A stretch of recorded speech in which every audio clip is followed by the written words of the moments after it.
आज का lecture start करते हैं। आज के लेक्चर में हम सैम्पलिंग को कंक्लूड करेंगे। कल के लेक्चर में हमने डिज़ाइन ऑफ सैंपल के बारे में पढ़ा था, सैंपल डिज़ाइन सीखा था। आज हम इसके फर्दर प्रोसीजर को भी स्टडी करेंगे। सैंपल डिज़ाइन में 2 स्टेप्स रह गए थे, उनको कंप्लीट करेंगे। आज के लेक्चर में हमारा टारगेट क्या है? एक तो सैंपल डिज़ाइन को हमने पढ़ना है। सैंपल डिज़ाइन में सिर्फ जो लास्ट 2 प्रोसीजर थे वो हमारे रह गए थे, उसको कंप्लीट करेंगे, लर्निंग ऑब्जेक्टिव 3 को। फिर इसके बाद लर्निंग ऑब्जेक्टिव 4, 5 और 6 ये हम कवर करेंगे आज के लेक्चर में।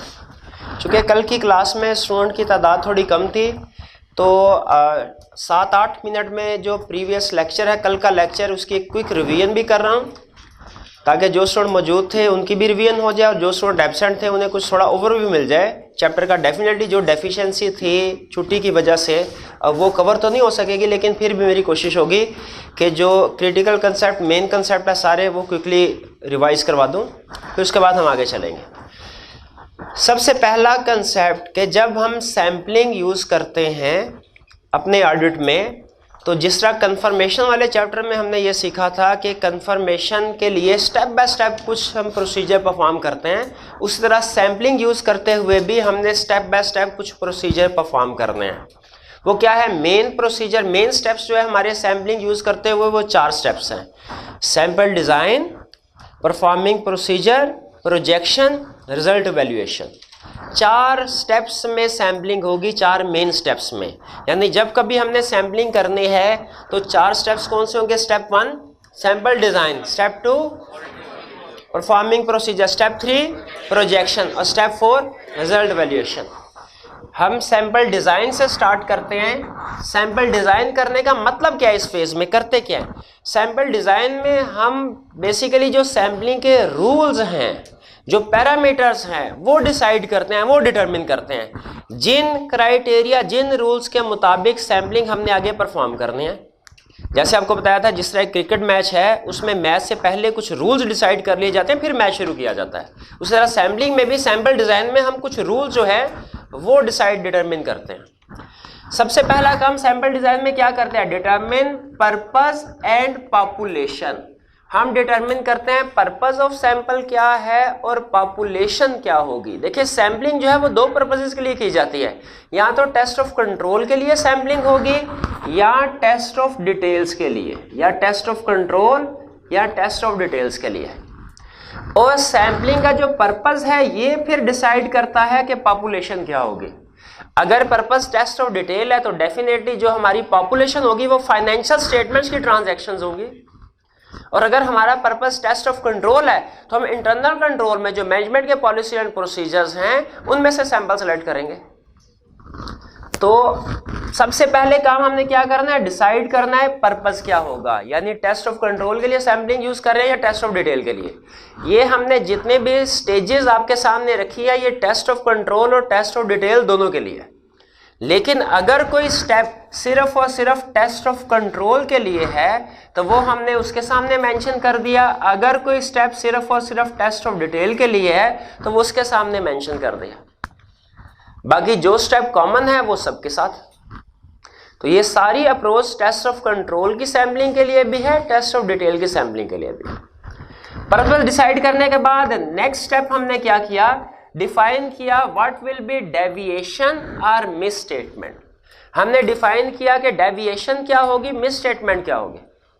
अच्छा, ये आप पहले पढ़ चुके हैं। इससे पहले नॉर्मल डेविएशन कहते हैं वीकनेस इन इंटरनल कंट्रोल या डेफिशिएंसी इन इंटरनल कंट्रोल को। डेफिशिएंसी इन इंटरनल कंट्रोल क्या है, मिस स्टेटमेंट किसको कहते हैं, ये हम इससे पहले अपनी प्रीवियस स्टडी में पढ़ चुके हैं। चैप्टर 4 में हमने मिस स्टेटमेंट के बारे में स्टडी किया। वीकनेस इन इंटरनल कंट्रोल के बारे में हमने चैप्टर 11 में भी सीख चुके हैं हम। इसके अलावा वो चैप्टर 1 में भी कुछ कंसेप्ट्स में और बाकी ऑडिट कंसेप्ट्स में भी हम सीखते रहे हैं कि क्लाइंट के इंटरनल कंट्रोल में जो प्रॉब्लम्स होती है उसे वीकनेस या डेफिशिएंसी या डेविएशन इन इंटरनल कंट्रोल कहा जाता है। लेकिन सैम्पलिंग में याद रखें कि कंसेप्ट थोड़ा सा डिफरेंट हो सकता है, कि डेविएशन या मिस स्टेटमेंट का कंसेप्ट थोड़ा डिफरेंट हो। जैसे रिवीजन के लिए अगर मैं आपसे ये पूछूं, अपने प्रीवियस नॉलेज की बेस पे आप बताएं कि अगर मिस्टर ए से कैश रिसीव हुआ और मिस्टर बी के अकाउंट में क्रेडिट कर दिया, क्या ये मिस स्टेटमेंट है? ये मिस स्टेटमेंट नहीं है, क्योंकि टोटल डेटर्स तो सेम है। हाँ, ये वीकनेस इन इंटरनल कंट्रोल जरूर है, ठीक है। तो ये कंसेप्ट तो हमें पहले से पता है कि वीकनेस इन इंटरनल कंट्रोल क्या है, डेविएशन किसको कहते हैं, मिस स्टेटमेंट किसको कहते हैं। लेकिन याद रखें, सैम्पलिंग एक स्पेशलाइज्ड टेक्निक है, इसमें कंसेप्ट हो सकता है थोड़ा डिफरेंट वे में अप्लाई हो रहा हो, ठीक है। जैसे नॉर्मल ऑडिट में अगर हमें कोई इनवॉइस नहीं मिलती, कोई एविडेंस नहीं मिलता, नॉर्मल ऑडिट में हम उसे कहते हैं स्कोप लिमिटेशन। लेकिन पूरी की पूरी सैम्पलिंग में कहीं वर्ड स्कोप लिमिटेशन यूज नहीं होगा। यहां सैम्पलिंग के अंदर अगर हमें कोई एविडेंस ना मिले, उसे हम स्कोप लिमिटेशन नहीं कहते, बल्कि उसे हम मिस स्टेटमेंट या डेविएशन ही कहते हैं। हालांकि नॉर्मल ऑडिट में कंसेप्ट डिफरेंट है, लेकिन सैम्पलिंग में वही कंसेप्ट, क्योंकि स्पेशलाइज्ड टेक्निक है, यहाँ पे थोड़ा डिफरेंट वे में अप्लाई होता है। तो जब हमें वो सिखा रहा है define what will be deviation और मिस स्टेटमेंट, एक तो हमें प्रीवियस एग्जांपल से कंसेप्ट क्लियर कर रहा है कि ए के पैसे दूसरे के अकाउंट में चले गए, ये मिस स्टेटमेंट नहीं, वीकनेस इंटरनल कंट्रोल है। लेकिन फिर बाद में ये भी बता रहा है कि नॉर्मल ऑडिट में जो स्कोप लिमिटेशन हुआ करती थी, उसी सिचुएशन को सैम्पलिंग में हम क्या कहते हैं, सैम्पलिंग में क्या कहते हैं। अगर टेस्ट ऑफ कंट्रोल परफॉर्म कर रहे हैं तो उसे डेविएशन कहेंगे, अगर टेस्ट ऑफ डिटेल परफॉर्म कर रहे हैं तो मिस स्टेटमेंट कहेंगे, ठीक है। अब इसकी रीजन रिजल्ट वैल्यूएशन में आपको समझ आएगी कि क्यों ऐसे है। तो सेकंड स्टेप में हमने क्या करना है, डेविएशन डिफाइन करनी है कि किस चीज को हम डेविएशन कहेंगे या मिस स्टेटमेंट कहेंगे। अच्छा, ध्यान में रखिए, अगर टेस्ट ऑफ कंट्रोल परफॉर्म कर रहे हैं तो रेलिवेंट वर्ड क्या होगा, अगर टेस्ट ऑफ डिटेल परफॉर्म कर रहे हैं रेलिवेंट वर्ड क्या होगा, मिस स्टेटमेंट। यहां तक बात समझ आती है, आगे चलें। Determine tolerable rate of deviation and expected rate of deviation. Tolerable rate of deviation क्या है, एक्सपेक्टेड रेट ऑफ डेविएशन क्या है। देखिए, टॉलरेबल नाम से इंडिकेशन मिल रही है कि वो रेट ऑफ डेविएशन जो ऑडिटर टॉलरेट कर सकता है। रेट का मतलब है परसेंटेज में होगी ये चीज। लफ्ज रेट हमें क्या बता रहा है, पर जैसे रेशो होती है, रेशो या रेट, इसका मतलब क्या है कि जो फिगर आएगी वो परसेंटेज में होगी, अमाउंट्स में नहीं होगी। तो टॉलरेबल रेट ऑफ डेविएशन हमेशा कब होगा, परसेंटेज में। एक्सपेक्टेड रेट ऑफ डेविएशन क्या होगा, परसेंटेज में। प्रोजेक्टेड रेट ऑफ डेविएशन क्या होगा, परसेंट। जिसके साथ रेट का लफ्ज आ गया वो चीज परसेंटेज में होगी, जिसके साथ रेट का लफ्ज नहीं है वो अमाउंट में होगी। Tolerable rate of deviation percentage में होगा, टॉलरेबल मिस स्टेटमेंट अमाउंट में होगी। तो कहता है टॉलरेबल रेट ऑफ डेविएशन, अगर टेस्ट ऑफ कंट्रोल परफॉर्म कर रहे हैं, हमने टॉलरेबल रेट ऑफ डेविएशन और expected rate of deviation determine करना है। अगर टेस्ट ऑफ डिटेल परफॉर्म कर रहे हैं तो फिर tolerable rate of deviation he determine करना, बल्कि क्या करना है, टॉलरेबल मिस स्टेटमेंट, ठीक है। फिर expected rate of deviation he determine करना, क्या करना है, एक्सपेक्टेड मिस स्टेटमेंट। अब टॉलरेबल रेट ऑफ डेविएशन को समझते हैं, ये क्या चीज होते हैं। टॉलरेबल रेट ऑफ डेविएशन का मतलब वो वीकनेस इन इंटरनल कंट्रोल, वो रेशो, वो परसेंटेज जो ऑडिटर टॉलरेट कर सकता है। जैसे ऑडिटर ने अगर स्टार्ट में डिटरमिन किया 10%, तो इसका मतलब है अगर 10% तक वीकनेसेस हुई तो ऑडिटर कहेगा कि पॉपुलेशन ठीक, कंट्रोल स्ट्रांग है। लेकिन अगर डेविएशंस 10% से ज्यादा हुई तो ऑडिटर टॉलरेट नहीं करेगा। टॉलरेट नहीं करेगा तो फिर क्या कहेगा ऑडिटर कि कंट्रोल्स आर वीक, हम इन पे रिलाई नहीं कर रहे। तो टॉलरेबल रेट ऑफ डेविएशन का मतलब समझ आया, वो रेट ऑफ डेविएशन, वो percentage of weaknesses in internal control, कि यहां तक अगर परसेंटेज आई क्लाइंट की तो हम कहेंगे कि कंट्रोल स्ट्रांग है। और अगर डेविएशन की परसेंटेज ज्यादा हो गई, डेविएशन ज्यादा हो गई इस टॉलरेबल से, तो हम क्या कहेंगे, कंट्रोल वीक है। तो अगर टॉलरेबल रेट ऑफ डेविएशन का कंसेप्ट समझ आ रहा है तो मुझे बताइए ये हमारे किस प्रीवियस कंसेप्ट से मिलता जुलता है, मटेरियलिटी के कंसेप्ट से, ठीक है। तो ये एक तरह से उसी की एप्लीकेशन है सैम्पलिंग में। तो ये हो गया टॉलरेबल रेट ऑफ डेविएशन। फिर एक्सपेक्टेड रेट ऑफ डेविएशन क्या है कि ऑडिटर के ख्याल में कितनी डेविएशन होगी, ऑडिटर का क्या अंदाजा होगा कितनी डेविएशन होगी। टॉलरेबल जो एक्सपेक्टेड रेट ऑफ डेविएशन है ये ऑडिटर के पास्ट एक्सपीरियंस की बेस पे, उसके अंडरस्टैंडिंग ऑफ एंटिटी की बेस पे डिटरमिन की जाती है एक्सपेक्टेड रेट ऑफ डेविएशन। लेकिन दोनों में फर्क है, टॉलरेबल रेट ऑफ डेविएशन अलग चीज है, एक्सपेक्टेड रेट ऑफ डेविएशन अलग चीज है। जैसे कल भी एग्जांपल डिस्कस की थी हमने, अगर हमारा कोई स्टूडेंट आई कैप का पेपर देने के लिए जाए तो टॉलरेबल रेट ऑफ डेविएशन उसका 50% है, लेकिन एक्सपेक्टेड रेट ऑफ डेविएशन उसका क्या है, ये डिपेंड करता है उसको तैयारी कैसी करता रहा। अगर उसकी तैयारी अच्छी है तो उसका एक्सपेक्टेड रेट ऑफ डेविएशन कम होगा, और अगर उसकी तैयारी अच्छी नहीं है तो एक्सपेक्टेड रेट ऑफ डेविएशन ज्यादा होगा। टॉलरेबल रेट ऑफ डेविएशन दोनों सूरतों में क्या रहेगा, 50%। तो टॉलरेबल रेट ऑफ डेविएशन अलग चीज है, एक्सपेक्टेड रेट ऑफ डेविएशन अलग चीज है, और ये दोनों पेपर देने से पहले हैं। पेपर देने के बाद एक्चुअल जो है वो तो बाद में पता चलेगा ना, ये दोनों स्टार्ट में डिसाइड होते हैं। प्रोसीजर परफॉर्म करने से पहले टॉलरेबल रेट ऑफ डेविएशन भी प्रोसीजर परफॉर्म करने से पहले डिसाइड हो रहा है, एक्सपेक्टेड रेट ऑफ डेविएशन भी प्रोसीजर परफॉर्म करने से पहले डिसाइड हो रहा है। तो इन दोनों में फर्क समझ आया, ठीक है। इसके बाद नेक्स्ट वो कहता है, एक दफा वर्डिंग इसकी आपके सामने क्लियर कर दूं, कंसेप्ट तो समझ आ गया। वर्डिंग वो कहता है टॉलरेबल रेट ऑफ डेविएशन क्या है, it is the rate of deviation in internal control, it is the rate of deviation which is set bye auditor, जो ऑडिटर सेट करता है, और इसके बारे में in respect of which auditor obtains assurance, इसके बारे में ऑडिटर एश्योरेंस ऑब्टेन करता है क्या, कि actual deviation in internal control के जो एक्चुअल डेविएशन है वो इस रेट से एक्सीड ना करें। एक्सीड ना करेगा दूसरा मतलब क्या है, कम कम रहें, कम कम रहेंगी तो ऑडिटर कहेगा कंट्रोल्स गुड स्ट्रॉन्ग है। अगर एक्सीड कर गई कंट्रोल वीक।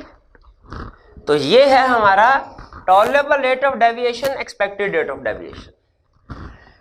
सिमिलर कंसेप्ट है tolerable misstatement and expected misstatement, ठीक है। फर्क क्या है सिर्फ कि tolerable rate of deviation and expected rate of deviation test of control में कैलकुलेट करते हैं, और टॉलरेबल मिसस्टेटमेंट और expected misstatement test of detail में कैलकुलेट करते हैं। टॉलरेबल मिसस्टेटमेंट का मतलब वो अमाउंट जो ऑडिटर सेट करता है, ठीक है, और इसके बारे में ऑडिटर एश्योरेंस ऑब्टेन करता है कि एक्चुअल मिसस्टेटमेंट पॉपुलेशन में इससे एक्सीड ना करे, कम कम रहे।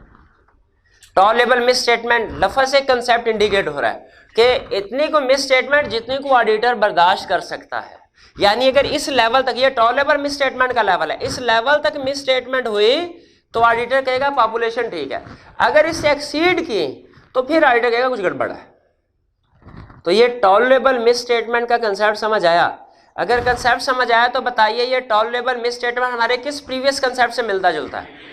Materiality level. शाबाश, वो यही कहते हैं कि ये परफॉर्मेंस मटेरियलिटी की ही एप्लीकेशन है सैम्पलिंग में। अगर मटेरियलिटी को सैम्पलिंग में अप्लाई करें तो उसको फिर हम कहते हैं टॉलरेबल मिसस्टेटमेंट।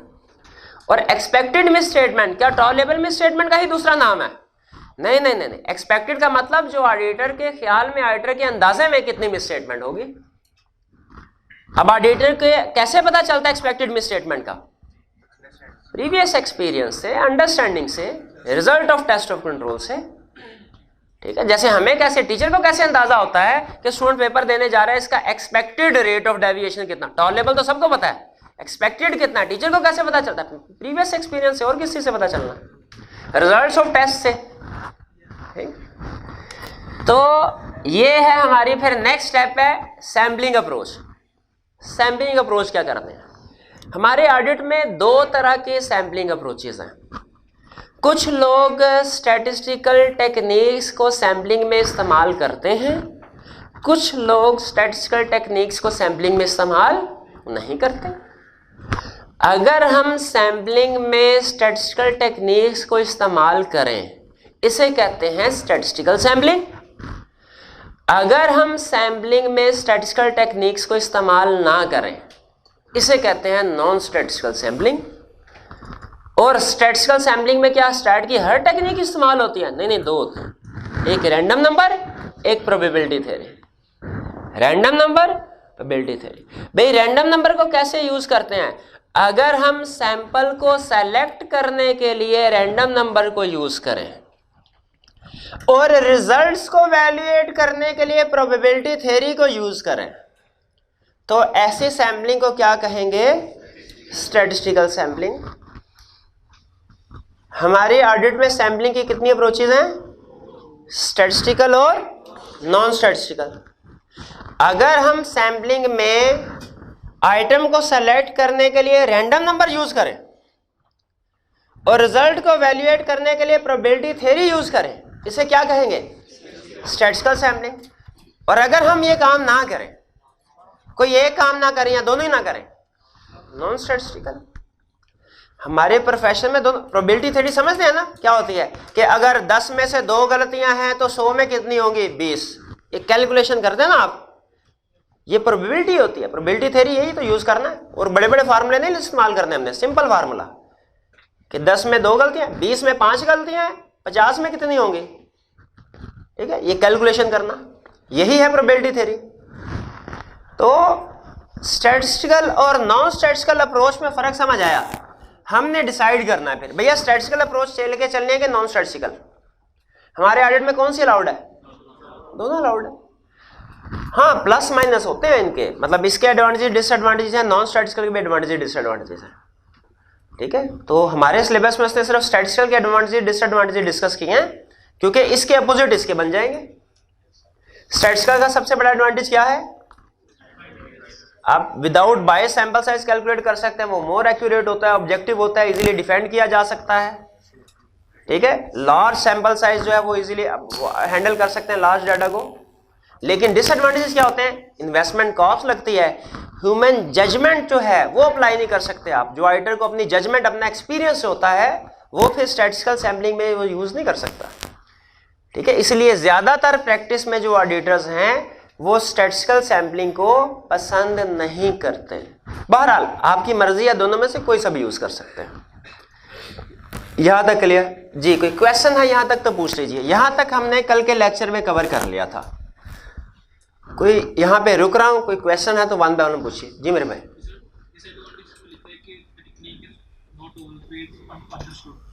टेक्निक डिसएडवांटेज में लिखा है technique is not always understood.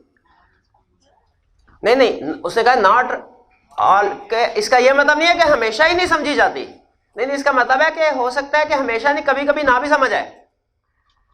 ठीक है, ऑलवेज की बजाय समटाइम्स लिख दें तो वो आपको ज्यादा बेहतर क्लियर हो जाएगा, क्योंकि हर बंदा तो स्टैट में एक्सपर्ट नहीं होता ना। ठीक है, तो जो बंदा स्टैट में एक्सपर्ट नहीं है वो स्टैटिस्टिकल टेक्निक की ऊंच नीच सही समझ नहीं सकेगा। जी मेरे भाई। जी हाँ, जो जजमेंटल जो हमने 3 मेथड पढ़े थे, ठीक है, उसमें क्या था? Judgmental selection. जो 3 मेथड पढ़े ना आइटम को सेलेक्ट करने के लिए, उसमें जो स्पेसिफिक आइटम सिलेक्शन थे, उसको जजमेंटल सिलेक्शन भी कहते हैं। और अगर हम स्टैटिस्टिकल टेक्निक यूज नहीं कर रहे, यानी अपनी सैंपलिंग में स्टैटिस्टिकल टेक्निक यूज नहीं कर रहे, तो गैस कीजिए क्या यूज कर रहे होते हैं फिर? अपनी जजमेंट। तो नॉन स्टैटिस्टिकल सैंपलिंग को ही जजमेंटल सैंपलिंग भी कहते हैं। ठीक, हाँ वो लेकिन सैंपलिंग नहीं है ना मेरे भाई। जजमेंट का वर्ड सेम है, लेकिन सिलेक्शन और सैंपलिंग का लफ्ज फर्क है। ठीक है, वहां पे जब आइटम को सेलेक्ट करते हुए जजमेंट यूज करते हैं, वो है judgmental selection, specific item selection. ये जजमेंटल सैंपलिंग है, जजमेंटल सिलेक्शन नहीं है।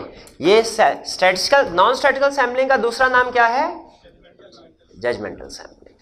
क्योंकि जब आप स्टैटिस्टिकल टेक्निक यूज नहीं कर रहे तो क्या यूज कर रहे हैं? तो अपनी जजमेंट यूज कर रहे हैं। इसमें सैंपल साइज कौन उठाता है? कंप्यूटर। आपको बहुत सी वेबसाइट्स भी मिल जाएंगी, ठीक है, उनमें आप टेक्निक्स जो है वो देख सकते, लेकिन उस तरफ जाने की जरूरत नहीं हमें। Next, determine method of selection और डिटरमिन सैंपल साइज, इन दोनों में फर्क है। किस किस में फर्क है?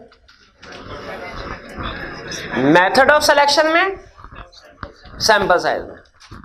सैंपल साइज का मतलब है भाई 100 की पॉपुलेशन है, 100 की 100 ट्रांजैक्शन तो नहीं उठाएंगे, 100 से कम उठाएंगे। कितनी, 99 के 2 के 90 के 10 के 70 के 30, ये डिसीजन करना है। वो कहता है ये डिसीजन डिपेंड करता है कुछ फैक्टर्स पे, ये लैदा डिसीजन है, हमारा सैंपल साइज क्या होगा, ये लैदा डिसीजन है। अच्छा, जो भी सैंपल साइज होगा उसे उठाना कैसे है, ये लैदा डिसीजन है, हाथ से उठाएंगे, हाथी थोड़ी लेके आएंगे, ये लैदा डिसीजन है। ठीक है, डिटरमिनिंग सैंपल साइज का मतलब क्या है, हमारा सैंपल कितना होगा, कम के ज्यादा, ये लैदा डिसीजन है। अच्छा, जितना भी सैंपल है, चाहे कम है चाहे ज्यादा है, उसे सेलेक्ट कैसे करना है, यह है सैंपल सिलेक्शन मेथड। सैंपल को सेलेक्ट करने के लिए टोटल 4 मेथड है। सैंपल को सेलेक्ट करने के लिए कितने मेथड हैं, 4 मेथड है। पहला मेथड सिस्टमैटिक सिलेक्शन, दूसरा मेथड रैंडम सिलेक्शन, तीसरा मेथड हैप्पैज़ार्ड सिलेक्शन, चौथा मेथड ब्लॉक सिलेक्शन। कौन कौन से मेथड, पहला मेथड कौन सा, सिस्टमैटिक सिलेक्शन, दूसरा रैंडम सिलेक्शन, तीसरा हैप्पैज़ार्ड सिलेक्शन, चौथा ब्लॉक सिलेक्शन। जरा एक दफा फिर से बोलिए, मेथड ऑफ सैंपल सिलेक्शन क्या है, systematic, random, haphazard, block. Systematic, random, haphazard, block. अब सुनिए, सिस्टमैटिक क्या है, इसमें सिस्टमैटिकली चलते हैं। जैसे अगर हमारे पास सैंपल है 500 का, सॉरी पॉपुलेशन है 500 की, सैंपल उठाना है 50 का, तो हम पहले डिवाइड करते हैं, इंटरवल कैलकुलेट करते हैं। इंटरवल क्या है, 500 डिवाइडेड बाय 50, 10, हर 10वीं आइटम। लेकिन इसका यह मतलब नहीं पहली आइटम 10 होगी, दूसरी 20, 30, 30, नहीं, लाजमी नहीं। पहले आइटम आप रैंडमली सिलेक्ट करेंगे, कोई भी सिलेक्ट करें 1 से 10, 4, 5 कर लें। पहली आइटम 5, दूसरी 15, फिर 25, फिर 35, फिर 45, इसी तरह चलते जाए जब तक हमारा सैंपल साइज पूरा होगा, पॉपुलेशन भी पूरी हो जाएगी। समझ आई बात की? अगर हमारा पॉपुलेशन का साइज है 200, सैंपल साइज है 25, इंटरवल कितना आया, 8। इसका मतलब हर 8वीं आइटम सेलेक्ट करनी है। पहली आइटम रैंडमली सिलेक्ट होगी 1 से 8 तक। वो कौन सी भैया, आप बताइए कौन सी आइटम सेलेक्ट करूं? 3, पहली आइटम 3, अगली आइटम क्या होगी 11, फिर 27, फिर आगे चलते जाए, हर 8वीं आइटम सेलेक्ट करते जाए। जब पॉपुलेशन पूरी होगी, सैंपल साइज भी पूरा हो चुका होगा। ये जिसमें सिस्टमैटिकली चल रहे हैं हम, सिस्टमैटिक का मतलब एवरी nth आइटम सेलेक्ट कर रहे हैं, इसको कौन सी सिलेक्शन कहते हैं, सिस्टमैटिक सिलेक्शन। और वो जो सिलेक्शन होती है जिसमें हम, वो बचपन में लॉटरी निकलती थी ना, वो हाथ घुमा फिरा के एक आइटम सेलेक्ट करते थे, ठीक है, वो कौन सी सिलेक्शन होती थी भला? गलत, रैंडम सिलेक्शन नहीं होती थी, उसे कहते हैं हैप्पैज़ार्ड सिलेक्शन। रैंडम, याद रखें, रैंडम सिलेक्शन में रैंडम नंबर्स यूज किए जाते हैं आइटम को सिलेक्ट करने के लिए। रैंडम सिलेक्शन का नाम कहां से पड़ा है? रैंडम नंबर से। और रैंडम नंबर, अगर आपने स्टैट को ध्यान से पढ़ा हो, एक स्टैटिस्टिकल टेक्निक है। रैंडम नंबर वाला टॉपिक कहीं पढ़ा आपने? रैंडम सिलेक्शन वगैरह नहीं पढ़ा आपने? रैंडम डिस्ट्रीब्यूशन नहीं पढ़ा? प्रोबेबिलिटी थ्योरी पढ़ा है? तो भाई रैंडम भी तो उसी में, उसमें आता नहीं था, रैंडमली सिलेक्ट किया हमने, भाई होता था। वो ताश के पत्ते होते हैं, कहता है रैंडमली सिलेक्ट किया, इस तरह के सवाल होते थे यार, ऐसे ना कर, गलत बातें मुंह से निकलवा रहे हैं, फिर कंसेप्ट समझ आता है आपको। तो रैंडम नंबर जो है वो स्टैट का टॉपिक होता है, स्टैटिस्टिकल टेक्निक है, स्टैटिस्टिकल टेक्निक है ये। तो अगर रैंडम नंबर को यूज करते हुए सिलेक्शन करेंगे, उसे क्या कहेंगे? Random selection. सिस्टमैटिक सिलेक्शन में क्या होता है? एवरी nth आइटम सेलेक्ट करते हैं। रैंडम सिलेक्शन में क्या होता है? रैंडम नंबर को यूज करते हुए आइटम सेलेक्ट करते हैं। एग्जांपल दे दो, अब वेबसाइट पे जाइएगा, जो लिखेगा रैंडम नंबर सिलेक्शन, उधर सॉफ्टवेयर बड़े हुए हैं, वो आपसे कहेगा कि पूरा अपना डाटा जो है ना, सारी इनवाइसेस वो इधर इनपुट कर दें और बटन दबाएं कितने का सैंपल चाहिए। रैंडम नंबर्स खुद कैलकुलेट करके वो आपको आइटम सेलेक्ट करके दे देगा। ये मैंने खुद भी टेस्ट किया हुआ है। तो रैंडम नंबर्स जो होते हैं स्टैटिस्टिकल टेक्निक है, और आजकल आपको पता है जितने भी स्टैटिस्टिकल फार्मूला टेक्निक है वो कंप्यूटर पे एक्सेल में अवेलेबल है, ठीक है, वेबसाइट्स पे भी अवेलेबल है। तो रैंडम सिलेक्शन में क्या होता है, रैंडमली नंबर्स को सेलेक्ट किया जाता है। और हैप्पैजार्ड सिलेक्शन में क्या होता है, without any statistical technique, without any structure technique item को सेलेक्ट किया जाता है। उसे क्या कहते हैं, कुरानंदाजी। शाबाश, बिल्कुल, वो भी रैंडम है, उसमें कोई टेक्निक को यूज नहीं किया जाता, ठीक है। लेकिन बाज़-औक़ात आपने देखा होगा कि एक कुछ तो बाज़ टीवी पे जब लगते हैं, शो वगैरह होते हैं, वो घुमा के पर्चियां डाल के लगते हैं, वो तो हैप्पैजार्ड है, लेकिन सम टाइम वो कंप्यूटर में सबके सीट नंबर उन्होंने सारी ऑडियंस के बिल्ड किए होते हैं, और कंप्यूटर से कहते हैं कि नंबर, वो नंबर बताता है, वो रैंडम है, ठीक है। वो कौन सी है, वो रैंडम सिलेक्शन है, हैप्पैजार्ड। कितनी हो गई, कौन सी रह गई, ब्लॉक्स। ब्लॉक्स नाम से ही जाहिर है, नाम से ही, अच्छा, इनके नाम में ही इनका कंसेप्ट छुपा हुआ है। सिस्टमैटिक सिलेक्शन सिस्टमैटिकली चलना है, एवरी nth आइटम सेलेक्ट करने हैं। रैंडम सिलेक्शन रैंडम नंबर को यूज करते हुए करनी है। जो हैप्पैजार्ड सिलेक्शन, हैप्पैजार्ड अजीब बगैर किसी टेक्निक के। ब्लॉक सिलेक्शन क्या है, ब्लॉक बना बना के सिलेक्शन करो। जैसे एवरी nth आइटम मैंने एग्जांपल दी थी आपको, 500 की पॉपुलेशन है, सैंपल साइज कितने का उठाया था, 50 का। अगर मैं कहूं अच्छा 125 नंबर आइटम सेलेक्ट करो और बाकी इससे आगे 49 आइटम सारी सेलेक्ट कर लो, पूरे का पूरा ब्लॉक इकट्ठा सेलेक्ट कर लिया, 50 आइटम्स का एक ही ब्लॉक इकट्ठा, 125 नंबर और उससे आगे सारी आइटम, ये क्या कहलाते हैं, ब्लॉक सिलेक्शन। या सब ब्लॉक्स भी बनाए जा सकते हैं कि मैं 50 एक ब्लॉक बनाने के 10-10 के ब्लॉक बना दिए कि आइटम नंबर 25 से लेके 34 तक एक ब्लॉक सेलेक्ट कर लिया, 123 से लेके 132 तक एक ब्लॉक सेलेक्ट कर लिया, 315 से लेके 324 तक एक ब्लॉक सेलेक्ट कर लिया। इस तरह सेलेक्ट कर लो ब्लॉक, ये भी ब्लॉक सिलेक्शन है जिसमें ब्लॉक बना के सिलेक्शन की जाती है। 4 ब्लॉक हो गए, सॉरी 4 मेथड हो गए। कौन कौन से, सिस्टमैटिक, रैंडम, हैप्पैजार्ड, ब्लॉक सिलेक्शन। अब सुनिए, अब आपकी जजमेंट, ऑडिटिंग स्टैंडर्ड कहते हैं इनमें से एक मेथड ऐसा है जो आपने कभी भी इस्तेमाल नहीं करना, ना स्टैटिस्टिकल सैम्पलिंग में ना नॉन स्टैटिस्टिकल सैम्पलिंग में। वो कौन सा है, ब्लॉक सिलेक्शन। ब्लॉक सिलेक्शन, अच्छा इसकी रीजन बताते हैं क्या। वो कहते हैं जिस तरह ये ब्लॉक सिलेक्शन का रिप्रेजेंटेटिव ऑफ पॉपुलेशन नहीं होता, block selection representative of population नहीं, इसलिए इसको यूज नहीं करना। जिस तरह क्लास में भी होता है कि अच्छे स्टूडेंट सारे इकट्ठे बैठते हैं और फारिग स्टूडेंट सारे इकट्ठे बैठते हैं। अब अगर प्रिंसिपल साहब आके कहें कि टेस्ट लेना है कि कितने स्टूडेंट आईकैप के पेपर में पास होंगे, तो मैं अगर पूरे का पूरा पहले 2 बेंच का ब्लॉक जो है वो उनको प्रेजेंट कर दूं, क्या वो रिप्रेजेंटेटिव ऑफ पॉपुलेशन है, नहीं है। तो ब्लॉक सिलेक्शन जो है ये, इसमें एक जैसी आइटम इकट्ठी होती हैं, सही है तो सारी सही होंगी, गलत है तो सारी गलत होंगी, चांस होता है, इसलिए ब्लॉक सिलेक्शन को कहते हैं एक्सेप्टेबल नहीं है। बाकी कौन सा मेथड, कौन कौन से, सिस्टमैटिक, रैंडम, हैप्पैजार्ड। कहता है इनमें से एक आपने यूज कर सकते हैं नॉन स्टैटिस्टिकल सैम्पलिंग में और 2 रिकमेंडेड हैं आपको स्टैटिस्टिकल। 3 मेथड है ना, 2 मेथड है स्टैटिस्टिकल के लिए और तीसरा मेथड रिकमेंडेड है किसके लिए, नॉन स्टैटिस्टिकल के लिए। जरा गेस कीजिए, स्टैटिस्टिकल सैम्पलिंग अगर कर रहे हैं तो कौन से 2 मेथड होंगे, सिस्टमैटिक और रैंडम। शाबाश। और नॉन स्टैटिस्टिकल के लिए कौन सा रिकमेंडेड है, हैप्पैजार्ड। शाबाश। तो अगर स्टैटिस्टिकल सैम्पलिंग कर रहे हैं तो हमने सिस्टमैटिक या रैंडम को यूज करना है, नॉन स्टैटिस्टिकल यूज कर रहे हैं तो हैप्पैजार्ड को, और ब्लॉक सिलेक्शन को कभी यूज, क्लियर हो गया।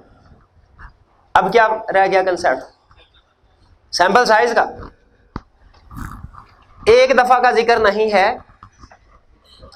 कि मैं सीनियर के साथ एक जॉब पे गया और सीनियर ने मुझे एरिया दिया सेल्स का, उसमें टोटल इनवॉइसेस थी 100।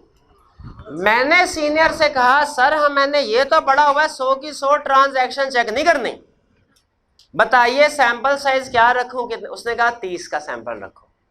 मैंने कहा अच्छा 30 इनवॉइसेस चेक की। सीनियर को काम मेरा बहुत पसंद आया। अगले ऑडिट पे वो फिर मुझे अपने साथ ले गया।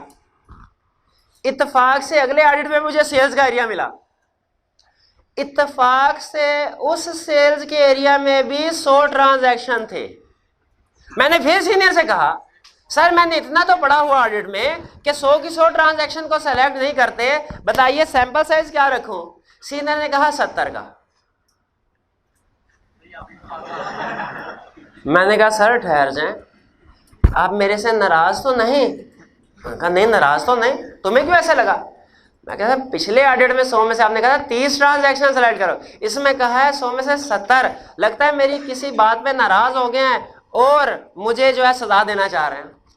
मैं कहा नहीं नहीं ये सजा नहीं दे रहा मैं, बल्कि ये जो डिसीजन होता है ना हमारा कि किस क्लाइंट पे हमने सैंपल साइज कम रखना है, किस क्लाइंट पे सैंपल साइज ज्यादा रखना है, ये कुछ फैक्टर्स को सामने रख के हम डिसीजन करते हैं। तो मैंने कहा वही तो सीखने आया हूं घर से, मुझे भी सिखाएं कि सैंपल साइज कैसे सेलेक्ट करते हैं, कि किसी क्लाइंट पे 100 में से 30 है, किसी में 100 में 70, बताइए कैसे सेलेक्ट करेंगे। मैंने कहा अच्छा अभी बता देता हूं। किसका बताऊं, टेस्ट ऑफ कंट्रोल का कि टेस्ट ऑफ डिटेल का? शाबाश दोनों। पहले किसका बताऊं? शाबाश टेस्ट ऑफ कंट्रोल। जो कोई कहता ना टेस्ट ऑफ डिटेल, उसे एक पढ़ दी मेरे से। क्यों भला? भाई पहले टेस्ट ऑफ कंट्रोल करते हैं बाद में टेस्ट ऑफ डिटेल करते हैं, उल्टा ऑडिट थोड़ी करना है हमने, ठीक है? पहले टेस्ट ऑफ कंट्रोल फिर टेस्ट ऑफ डिटेल। तो हम क्या सीखने जा रहे हैं? टेस्ट ऑफ कंट्रोल का सैंपल साइज कैसे डिसाइड करते हैं, कैसे सिलेक्ट नहीं करते, सिलेक्ट करते हैं तो वो इधर आ जाए। डिसाइड कैसे करते हैं सैंपल साइज क्या होगा, कम होगा कि ज्यादा होगा? कहते हैं कुछ फैक्टर्स पे डिपेंड करता है। कौन से फैक्टर्स पे? ये फैक्टर है। कौन से?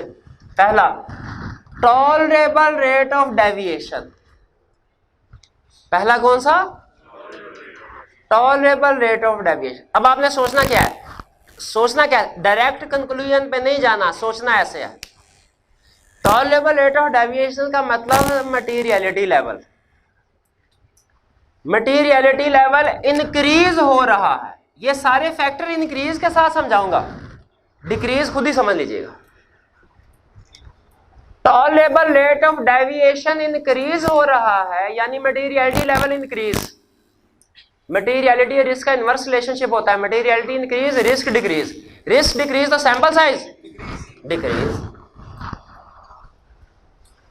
क्लियर हुई बात? इसका मतलब है tolerable rate of deviation increase हुआ, सैंपल साइज पे क्या इफेक्ट होगा? डिक्रीज हो जाएगा। तो बात समझ आई? लॉजिक बता दो रहा हूं भैया, ये लॉजिक ही थी। अब सुने, अगर tolerable rate of deviation decrease हो जाए तो टॉलरेबल का मतलब materiality level, tolerable rate of deviation decrease मतलब materiality level decrease, materiality risk inverse relationship, materiality decrease risk, sample size क्या होगा? इंक्रीज हो जाएगा। अगर tolerable rate of deviation decrease हुआ तो सैंपल से, लेकिन आपने डायरेक्ट कंक्लूजन पे जंप नहीं लगानी, थोड़ा सोचना है ऐसे, जैसे मैं आपको सोचना सिखा रहा हूं। आगे चलें। अगला फैक्टर कौन सा है? Expected rate of deviation. Expected rate of deviation high है, हमारा सैंपल साइज क्या होगा? हाई हो जाएगा। एक्सपेक्टेड का मतलब रिस्क ज्यादा है, एक्सपेक्टेड रेट ऑफ डेविएशन कम है तो सैंपल साइज कम। क्लियर? ट्विस्ट लेके आऊं कहानी में।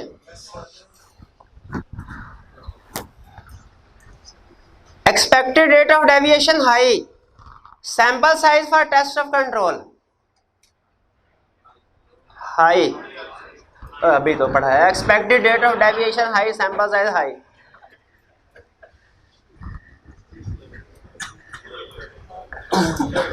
कहते हैं expected rate of deviation high तो सैंपल साइज हाई, क्योंकि ज्यादा चांस है ना।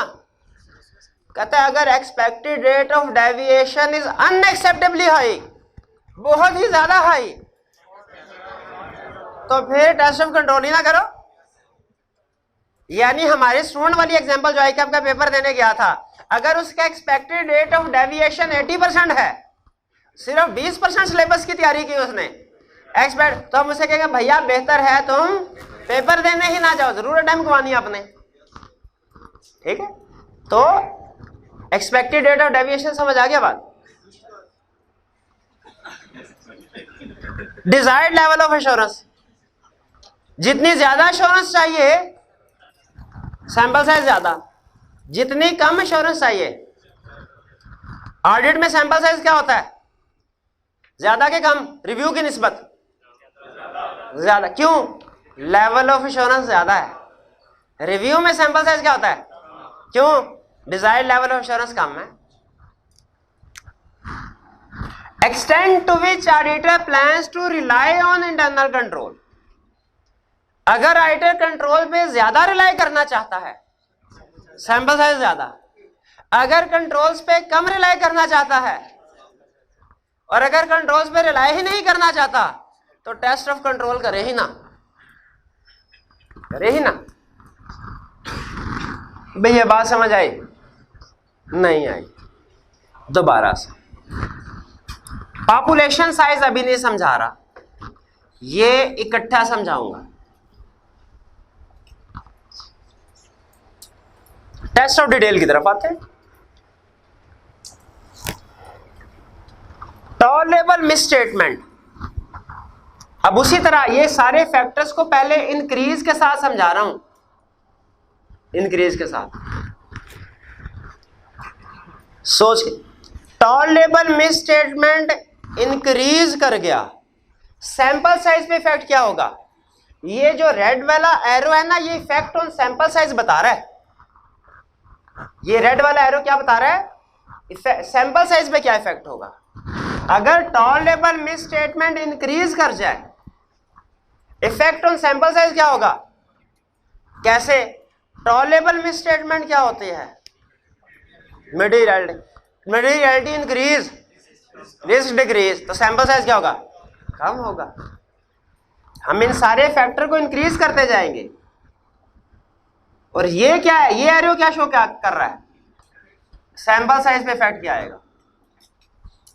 बात समझ आई?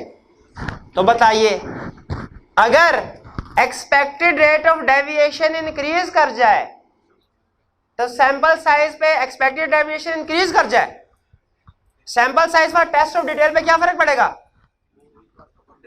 इंक्रीज। गलत।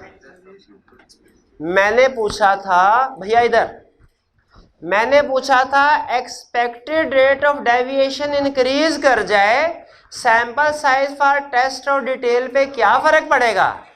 तो एक्सपेक्टेड रेट ऑफ डेविएशन का sample size for test of detail पे नो इफेक्ट। क्यों? उसका रेलिवेंट फैक्टर ही नहीं है। इसका मतलब यह है ICAP के दो तरीके वारदात हैं इस केस स्टडी में, दो सुन लीजिए। पहला तरीकाकार क्या है ICAP का? कैसे घुमाता है हमें? फैक्टर देगा इधर का, इफेक्ट पूछेगा इस पे, इररेलेवेंट होगा वो, नो इफेक्ट लिखना। फैक्टर देगा इधर का, इफेक्ट पूछेगा इसके ऊपर, नो इफेक्ट। दूसरा तरीका वारदात क्या है? कभी पूछेगा expected rate of deviation increase हो गया, कभी पूछेगा डिक्रीज हो गया। हमने अगर सिर्फ रट्टा लगाया हुआ ना, तो सिर्फ इंक्रीज का याद होगा, डिक्रीज का याद नहीं होगा। ये बात समझ आई? तो अब बताइए, एक्सपेक्टेड मिसस्टेटमेंट डिक्रीज हो जाए, sample size for test of control पे क्या फर्क पड़ेगा? कोई फर्क नहीं पड़ेगा। एक्सपेक्टेड मिसस्टेटमेंट डिक्रीज करवाई है, sample size for test of control पूछा है। खुदा का हो, कितनी अटेम्प्ट लगवाएंगे यार? आहिस्ता आहिस्ता बोल। अच्छा चले। एक्सपेक्टेड मिसस्टेटमेंट अगर डिक्रीज हो जाए, sample size for substantive procedure पे क्या फर्क पड़ेगा? लग गई टाइम। एक्सपेक्टेड मिसस्टेटमेंट डिक्रीज हो जाए, sample size for substantive procedure decrease हो जाएगा। क्योंकि सब्सटेंटिव प्रोसीजर से हमारा टेस्ट ऑफ डिटेल ही है, सब्सटेंटिव प्रोसेस में हमारा टेस्ट ऑफ कंट्रोल थोड़ा ही है। सब्सटेंटिव प्रोसेस में test of detail, analytical procedure भी आते हैं, लेकिन आपको पता है उन पे तो हम सैम्पलिंग करते ही नहीं है। नहीं बात समझ आई? नहीं, फिर से टॉलरेबल मिस स्टेटमेंट डिक्रीज हो जाए, सैंपल साइज पे क्या फर्क पड़ेगा? सैंपल साइज और टेस्ट ऑफ डिटेल। अब जो भी क्वेश्चन पूछूंगा सैंपल साइज और टेस्ट ऑफ डिटेल, क्योंकि आपको दो तरीके बताने थे दाव उसके, वो दोनों दाव बता दिए मैंने। एक दाव क्या है, फैक्टर किसी और का पूछेगा, इफेक्ट किसी और पे, और दूसरा दाव क्या है, इंक्रीज डिक्रीज वाला। अब सिंपल कंसेप्ट समझा रहा हूं। टेस्ट ऑफ डिटेल पे टॉलरेबल मिस स्टेटमेंट इंक्रीज हो जाए, एक्सपेक्टेड मिस स्टेटमेंट डिक्रीज हो जाए, सैंपल साइज डिक्रीज हो जाएगा। डिजायर्ड लेवल ऑफ इंश्योरेंस अगर इंक्रीज हो जाए, इंक्रीज, अगर डिक्रीज हो जाए, desired level of insurance decrease हो, सैंपल साइज डिक्रीज। यही वजह है कि ऑडिट में सैंपल साइज ज्यादा होता है, हमारा रिव्यू में कम होता है। स्ट्रेटिफिकेशन ऑफ पॉपुलेशन, अगर पॉपुलेशन की स्ट्रेटिफिकेशन कर दी जाए, स्ट्रेटिफिकेशन क्या होती है? क्लासिफिकेशन। स्ट्रेटिफिकेशन से क्या होता है भला? सैम्पलिंग रिस्क रिड्यूस होता है। तो जब रिस्क कम होगा तो सैंपल साइज में क्या इफेक्ट आएगा? कम आएगा। स्ट्रेटिफिकेशन से सैंपल पे क्या effect? Population, other substantive procedure, अगर हमने कोई दूसरे सब्सटेंटिव प्रोसीजर से भी एविडेंस लिया तो जाहिर है आधा एविडेंस दूसरे प्रोसीजर से ले रहे हैं, एनालिटिकल प्रोसीजर से, तो फिर टेस्ट ऑफ डिटेल से आधा एविडेंस लेना है ना, सैंपल साइज कम हो जाएगा। यहां तक बात समझ आई? नहीं समझे? फिर से टेस्ट ऑफ कंट्रोल में tolerable rate of deviation decrease हो गया। अब ये मैं रेज कर रहा हूं, वरना आप सामने देख के बता देंगे। Tolerable rate of deviation decrease हो गया, रिस्क बढ़ गया, sample size increase. Expected rate of deviation decrease हो गया, सैंपल साइज डिक्रीज। शाबाश। Desired level of assurance increase,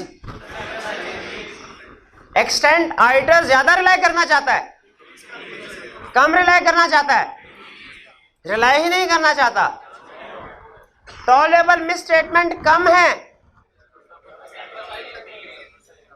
tolerable miss statement ज्यादा है, रिस्क, सैंपल साइज डिक्रीज।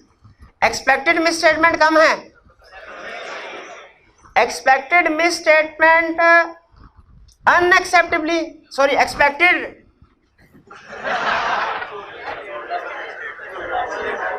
नहीं वो कंसेप्ट दूसरा था, वो मैं पूछता हूं एंड में।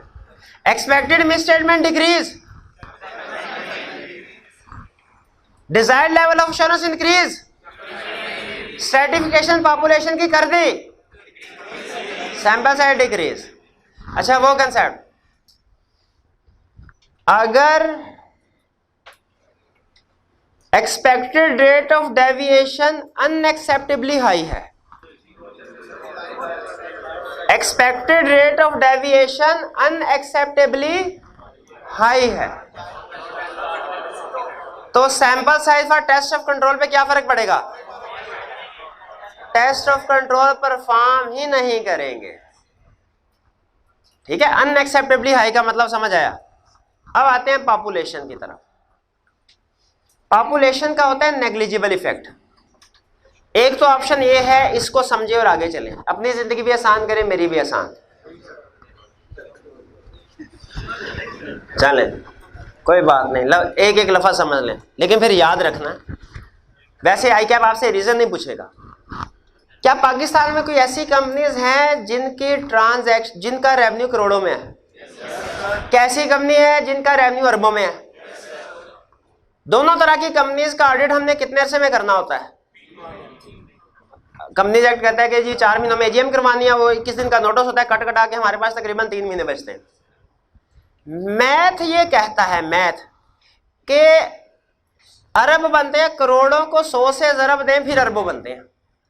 तो अगर करोड़ों, मैथ के हिसाब से करोड़ों की कंपनी का ऑडिट 3 महीनों का टाइम है, तो अरबों वाली कंपनी का ऑडिट 300 महीने होने चाहिए। भाई मैं तो यही कह रहा है ना, लेकिन उसके लिए भी 3 महीने हैं। इसका मतलब भाई बड़ी कंपनी का ऑडिट हम फिर कैसे उसी टाइम में कर लेते हैं? और भाई इसलिए कि सैंपल साइज हमारा उतना ही होता है, पॉपुलेशन से फर्क नहीं पड़ता। पॉपुलेशन ज्यादा भी हो, सैंपल साइज हमारा उतना ही है। पॉपुलेशन कम पे भी 3 महीने का ऑडिट करना है, ज्यादा पे भी 3 महीनों में ऑडिट करना है, तो सैंपल साइज उतना ही होगा। तो फिर फर्क किस चीज से पड़ेगा बड़ा? अमाउंट्स ऑफ ट्रांजैक्शन से। हमारा सैंपल साइज तकरीबन उतना ही होगा, थोड़ा बहुत फर्क आ, तकरीबन उतना ही होगा। नो इफेक्ट नहीं कह रहा, नेग्लिजिबल इफेक्ट कह रहा हूं, ना होने के बराबर। लेकिन जो अरबों वाली कंपनी है उसकी ट्रांजैक्शन भी करोड़ों वाली कंपनी की ट्रांजैक्शन भी लाखों में होगी। ठीक है, तो इसीलिए जो बड़ी कंपनीज होती हैं उनका ऑडिट भी उतने टाइम में करना है, सैंपल साइज उनका भी तकरीबन उतना ही होता है। फर्क फिर किससे पड़ता है? अमाउंट्स। बड़ी कंपनी की जो हम अमाउंट्स चेक करते हैं वो भी बड़ी होती है। सैंपल साइज समझ आ गया आपको? इसमें 2 तरीके आई कैप के घेरने के, वो क्या है? एक फैक्टर किसी और का, इफेक्ट किसी और में पूछेगा, क्या बताओ स्ट्रैटिफिकेशन का टेस्ट ऑफ कंट्रोल पे क्या इफेक्ट है बताओ, और दूसरा इंक्रीज और डिक्रीज में घुमाएगा हमें। दोनों तरह से तैयार है? चलिए आगे चलते हैं। प्रोसीजर परफॉर्म करना। अब देखिए सैंपल सारा सिलेक्ट हो गया, यहाँ पे भाई सारे पैरामीटर्स डिसाइड कर लिया, सैंपल भी सिलेक्ट कर लिया। अब क्या करें सर? भाई प्रोसीजर परफॉर्म करो। और क्या करना? सैंपल सिलेक्ट किस लिए किया था? किस लिए सिलेक्ट किया था? प्रोसीजर परफॉर्म करने, तो करो। प्रोसीजर परफॉर्म करेंगे तो 4 तरह की सिचुएशन सामने आ सकते हैं। पहली सिचुएशन, सारा कुछ ठीक होगा, कहता ठीक है तो ठीक है, इसको तो डिस्कस करने की जरूरत नहीं है ना। ठीक है, तो इनवॉइस चेक की, सारा कुछ ठीक था तो ठीक है। अगर इनवॉइस चेक की, उसमें कोई मसला नजर आया, वो क्या? मसले 3 तरह के उसने डिस्कस किए। यहां हो सकता है प्रोसीजर परफॉर्म करने के दौरान आपको ऐसी आइटम, ऐसी इनवॉइस मिले जो कि कैंसल हो चुकी है। जैसे हम चेक कर रहे थे, टेस्ट ऑफ कंट्रोल परफॉर्म कर रहे थे, हमने देखना था कि क्या सीएफओ ने जितने भी चेक इशू किए हैं वो उनकी अप्रूवल है कि नहीं, सपोर्टिंग डॉक्यूमेंट है, अप्रूवल है कि नहीं, हमने ये चेक करना था। हमने 100 की चेकबुक थी, उसमें से हमने 5 चेक सेलेक्ट किए सैंपल बेस पे। पता चला एक चेक में अमाउंट और वर्ड्स में डिफरेंस था, वो चेक कैंसिल कर दिया गया, साथ लगा हुआ कैंसिल, आइटम कैंसिल हुई, हमारे सैंपल में आ गई। क्या करें इसको? ऑडिटिंग स्टैंडर्ड कहते हैं आप रिप्लेसमेंट आइटम को सेलेक्ट कर लें। सेलेक्ट कर लें किसको? रिप्लेसमेंट आइटम को। रिप्लेसमेंट आइटम का मतलब क्या है? उसके फौरन बाद या फौरन पहले वाली आइटम सेलेक्ट कर ले। ये कब करना है? अगली का कहता है लेकिन ये सिचुएशन डिफरेंट है, एक और सिचुएशन भी है। क्या? चेक की मिसिंग था, चेक गायब था, तो अता पता ही नहीं है किधर गया। कहता है इस पे अगर रिप्लेसमेंट आइटम सेलेक्ट की तो गोली मार देंगे आपको। ये सिचुएशन डिफरेंट है, ये सिचुएशन डिफरेंट है। आइटम कैंसिल हुई, सिचुएशन आइटम मिसिंग हुई, तो ये सिचुएशन डिफरेंट है। ये कौन सी ज्यादा सीवियर है? मिसिंग वाली। कहता है इसको आपने रिप्लेसमेंट आइटम में नहीं लेके जाना, बल्कि इसको कंसीडर करें, क्या समझे इसको? डेविएशन या मिसस्टेटमेंट, डेविएशन या मिसस्टेटमेंट। अरे भाई मुझे बताएंगे, अगर आइटम कैंसिल हुई तो क्या करना है? रिप्लेसमेंट आइटम, शाबाश। अगर मिसिंग है तो वो क्या है? डेविएशन या, कैसे पता चलेगा डेविएशन है कि मिसस्टेटमेंट है? ओ एक मिनट, कैसे पता चलेगा? नहीं पता चलेगा भाई। अगर टेस्ट ऑफ कंट्रोल कर रहे हैं तो वो डेविएशन होगी, टेस्ट ऑफ डिटेल कर रहे हैं तो वो मिसस्टेटमेंट होगी। हाँ? क्लियर हुआ कुछ? आगे चलते हैं। कह रहा है अगर मिस स्टेटमेंट या डेविएशन नजर आ जाए तो आपने देखना है वो एनोमली है कि रिप्रेजेंटेटिव है। क्या देखना है? एनोमली क्या होता है, रिप्रेजेंटेटिव क्या होता है? सुने फिर। रिप्रेजेंटेटिव उस डेविएशन या मिस स्टेटमेंट को कहते हैं जो पूरे पॉपुलेशन में बार बार अकर हुई हो। एनोमली उस डेविएशन या मिस स्टेटमेंट को कहते हैं जो वन ऑफ किस्म का इवेंट है, एक ही दफा हुआ, एबनॉर्मल इवेंट है, बार बार अकर नहीं हुआ। समझ आई एनोमली और रिप्रेजेंटेटिव? नहीं आई? चलिए मिसाल से समझें। मैनेजर अकाउंट अचानक 2 दिन की छुट्टी पे चला गया साल में। उसकी जगह पे कोई जूनियर अकाउंटेंट था, उसको हमने कहा भाई 2 दिन का काम तुम संभालो। उसने कोई एक एंट्री गलत पास कर दी थी जो हमारे सैंपल में आई। ये टेम्परेरी एम्प्लॉय ने गलती की है, परमानेंट एम्प्लॉय ने नहीं की, टेम्परेरी।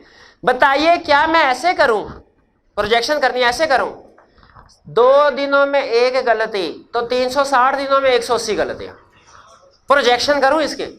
और भाई ये नॉर्मली है, एनॉमलस है, ये बार बार पॉपुलेशन में अकर नहीं हुई। ये अगर तो रिप्रेजेंटेटिव होती ना, यानी जो मैनेजर अकाउंट ने गलती की होती, परमानेंट एम्प्लॉय ने गलती की होती, वो हम कहते हैं पूरा साल बैठा रहा, इसने पूरा साल गलती की होगी। लेकिन जो टेम्परेरी एम्प्लॉय की गलती है उसको हम क्या कहते हैं? क्या ये एनोमली। दोनों में फर्क समझ आया? अगर तो डेविएशन या मिस स्टेटमेंट रिप्रेजेंटेटिव है पॉपुलेशन की, यानी बार बार अगर हुई है, कहता है क्या करो, प्रोजेक्शन में इस्तेमाल करो इसको। अगर डेविएशन या मिस स्टेटमेंट ऐसी है जो एनोमलस है तो कहता है इसको प्रोजेक्शन में यूज ना करो। क्यों ना यूज करो? रिपीटेड थोड़ी है, बार बार थोड़ी। वो 2 दिन आया, उसने जो भी तबाही फेरी होगी 2 दिन में फेरी होगी, बाकी आगे पीछे दिनों में थोड़ी फेरी है उसने। प्रोजेक्शन ना करो, लेकिन क्या करो, लेकिन उसकी 2 दिन की इची बिची जो है वो देख लो, एक एक चीज देख लो। क्योंकि वो कह रहा है अब इन 2 दिनों में आप समझ लीजिए कि आपने उसकी सारी आइटम को सिलेक्ट, क्योंकि इसका मतलब है जो टेम्परेरी एम्प्लॉय ने एक ट्रांजैक्शन हमारे सैंपल में ही गलत की, इसने और भी गलत की होंगी, मैं की होंगी कि नहीं की होंगी। तो कहता है जो एनोमली हो इसको सैंपलिंग से निकाल दो, सैंपलिंग से निकाल दो। कहां ले जाओ? 100% सिलेक्शन में ले जाओ। भाई बात समझ आ रही है उसकी? पहले कह रहा है कि एनोमलस को प्रोजेक्ट ना करो, दूसरे पॉइंट में क्या कह रहा है कि इसके फिर इस एरिया के ऊपर, इस डेट्स के ऊपर, उस ऑफिस के अंदर जहां पे ये गलती हुई है एनोमलस, अपने प्रोसीजर बढ़ा दो, क्योंकि उधर और भी गलतियां होंगी। भाई लॉजिकल है कि नहीं? फिर से बताइए, प्रोसीजर परफॉर्म करने हैं हमने। अगर कोई आइटम मिसिंग नजर आए क्या करें? तो वो डेविएशन या मिस स्टेटमेंट होगी। अगर आइटम कैंसिल है तो, अगर आइटम एनोमली है तो प्रोजेक्शन में यूज नहीं करना, लेकिन उस स्पेसिफिक एरिया के ऊपर प्रोसीजर बढ़ा दो जिधर एनोमलस मिस स्टेटमेंट है। वही जो 2 दिन की उसने ट्रांजैक्शन जितने भी पास की होंगी इनको चेक करो। क्लियर हुआ? फिर कह रहा है प्रोजेक्शन करो। फिर क्या कह रहा है? प्रोजेक्शन का मतलब क्या होता है? प्रोजेक्शन का मतलब क्या होता है? अंदाजा लगाना। सैंपल में इतनी गलतियां हैं, पॉपुलेशन में कितनी होंगी, ये एस्टिमेटेड होती है। प्रोजेक्शन का मतलब क्या है? एस्टिमेट लगाना, अंदाजा लगाना। भाई क्या अंदाजा लगाना?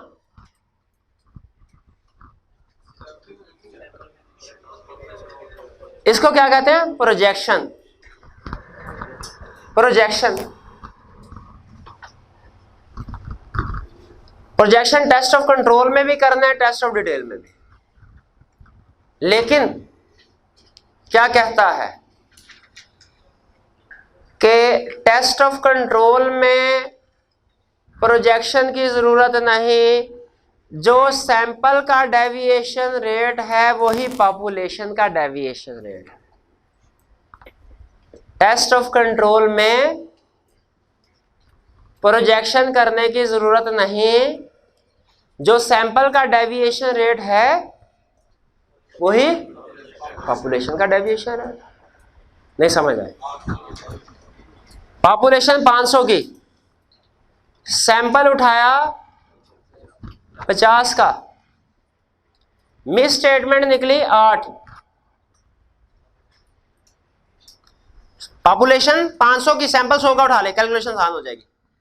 सैंपल उठाया 100 का, इसमें से डेविएशंस निकली, डेविएशंस 8। सैंपल का डेविएशन रेट कितना है? 8%। पॉपुलेशन का डेविएशन रेट कैलकुलेट करना है, वो भी 8%। नहीं नहीं नहीं नहीं, वो कुछ और, मैं ठहरे कैलकुलेट करता हूं। पॉपुलेशन 500, सैंपल उठाया 100, डेविएशन निकली 8। सैंपल का डेविएशन रेट 8%, अलहदा लिख ले। 100 में 8 डेविएशन है, 500 में कितनी होंगी? 40। तो पॉपुलेशन का डेविएशन रेट कितना आया? 40 डिवाइडेड बाय 500, ये कितना? ये भी 8% आया, ये 4% आ गया। मेरा भाई आज अपना कैलकुलेटर किसी मोची से चेक करवाइएगा, उसका कोई ना कोई टांगा टूट गया मुझे लगता है। 4% ज़बानी कर रहा है भाई, कैलकुलेटर को आग लगा दे, दीवार पे फेंक मार उसको। इतने साइंसदान तुम होते तो इस वक्त चार्टर्ड अकाउंटेंट ना बने होते। वो ज़बानी कैलकुलेशन कर रहा है। अबे नहीं कर सकते, तुमसे ना हो पाएगा। कैलकुलेटर देख ले।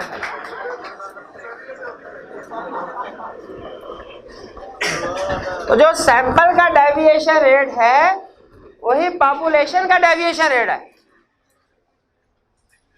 अच्छा मजाल है कि उस्ताद की बात में अभी भी ज़बानी कैलकुलेशन कर रहा है। Test of detail, test of detail में कैसे कैलकुलेशन करेंगे प्रोजेक्टेड मिस स्टेटमेंट की? भाई सिंपल, सैंपल में इतनी मिस स्टेटमेंट है, पॉपुलेशन में कितनी होंगी? अगर यही एग्जांपल हम टेस्ट ऑफ डिटेल में लेके आए, 100 में 8 गलतियां हैं, 500 में कितनी होंगी? 40। क्लियर हो गया? ये वाली कैलकुलेशन ये टेस्ट ऑफ डिटेल में तो करनी है, टेस्ट ऑफ कंट्रोल में नहीं करनी। टेस्ट ऑफ कंट्रोल में अलहदा से कैलकुलेशन करने की जरूरत नहीं। No explicit calculation required, no separate projection required test of control में। क्यों? सैंपल का डेविएशन रेट ही पॉपुलेशन का प्रोजेक्टेड रेट हो। नहीं तो घर जाके 10-12 दफा कैलकुलेट कर लें डिफरेंट एग्जांपल्स के साथ। उस स्टैंडर्ड ने 15-20 दफा करके हमें यही रूल बताया। प्रोजेक्शन हो गई, प्रोजेक्शन हो गई, कंक्लूजन की तरफ आए। 5 मिनट हैं, जिसने अटेंटिव होके लेक्चर सुन लिया उसको ये समझ आ जाएगा। 5 मिनट सिर्फ। सैंपल डिजाइन कर लिया, प्रोसीजर परफॉर्म कर लिए, प्रोसीजर परफॉर्म करने के बाद जो भी गलतियां वगैरह नजर आई प्रोजेक्शन कर ली। अब आखिरी काम क्या करना है? Result valuation. अच्छा मुझे बताइए, नॉर्मल ऑडिट में जब हम किसी कंक्लूजन पे पहुंचने थे, रिजल्ट पे, तो हम मटीरियलिटी के साथ किसको कंपेयर करते थे? मिस स्टेटमेंट या स्कोप लिमिटेशन। नॉर्मल ऑडिट में रिजल्ट वैल्यूएट करने के लिए किसको किसके साथ कंपेयर करते थे? मटीरियलिटी के साथ स्कोप लिमिटेशन, दोनों को कंपेयर करते थे। सैम्पलिंग में रिजल्ट पे पहुंचने के लिए हमने प्रोजेक्शन को, प्रोजेक्टेड को कंपेयर करना है किसके साथ? टॉलरेबल के साथ। टॉलरेबल हमारा एक तरह का मटीरियलिटी लेवल है और प्रोजेक्टेड हमारा मिस स्टेटमेंट या डेविएशन वगैरह। भी समझ आई? रिजल्ट वैल्यूएट करने के लिए किसको किसके साथ कंपेयर करना है? प्रोजेक्टेड को टॉलरेबल के साथ। फिर बताइए, रिजल्ट वैल्यूएट करने के लिए किसको किसके साथ कंपेयर करना है? टॉलरेबल के साथ। अब सुने, अगर कर रहे हैं टेस्ट ऑफ कंट्रोल तो टॉलरेबल रेट ऑफ डेविएशन के साथ किसको कंपेयर करना है? प्रोजेक्टेड रेट ऑफ डेविएशन को। टॉलरेबल रेट ऑफ डेविएशन के साथ किसको कंपेयर करना है? प्रोजेक्टेड रेट ऑफ डेविएशन को। अगर projected rate of deviation tolerable rate of deviation से कम है, कंट्रोल स्ट्रांग है। अगर projected rate of deviation tolerable rate of deviation से ज्यादा है, कंट्रोल्स वीक है। रिलाय नहीं करना। टेस्ट ऑफ कंट्रोल की रिजल्ट वैल्यूएशन समझ आ गई? टेस्ट ऑफ डिटेल की तरफ चले। अगर projected miss statement tolerable miss statement से कम है, पॉपुलेशन ओके। अब सुनिए अटेंटिव होके, अगर projected miss statement tolerable miss statement से ज्यादा है, रुक जाए अभी कुछ नहीं बोल रहा। Projected miss statement tolerable miss statement से ज्यादा है, क्या मैं ये कह सकता हूं पॉपुलेशन ठीक है? क्या मैं ये कह सकता हूं मटेरियल मिस स्टेटमेंट है? ये भी नहीं कह सकता। ये भी नहीं कह सकता। क्यों नहीं कह सकता? रीजन सुनिएगा, रीजन सुनिएगा क्यों नहीं कह सकता। अगर मैं कहता हूं मटेरियल मिस स्टेटमेंट है, मुझे क्वालिफाइड ओपिनियन देना है। क्वालिफाइड ओपिनियन में बेसिस फॉर क्वालिफाइड ओपिनियन में बताना है किस एरिया में किस ट्रांजैक्शन में कितने की मिस स्टेटमेंट है। क्या ये प्रोजेक्टेड मिस स्टेटमेंट मैं आइडेंटिफाई कर चुका हूं? ये तो एस्टिमेटेड थी, मैं एक्चुअली आइडेंटिफाई तो नहीं कर सकता। तो क्या मैं बता सकता हूं कि किस एरिया में कितने अमाउंट की कितनी किस ट्रांजैक्शन में? नहीं कर सकता।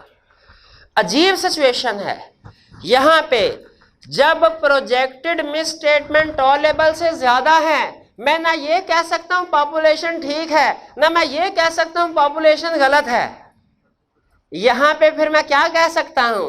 मैं कह सकता हूं sampling does not provide reasonable basis for our conclusion.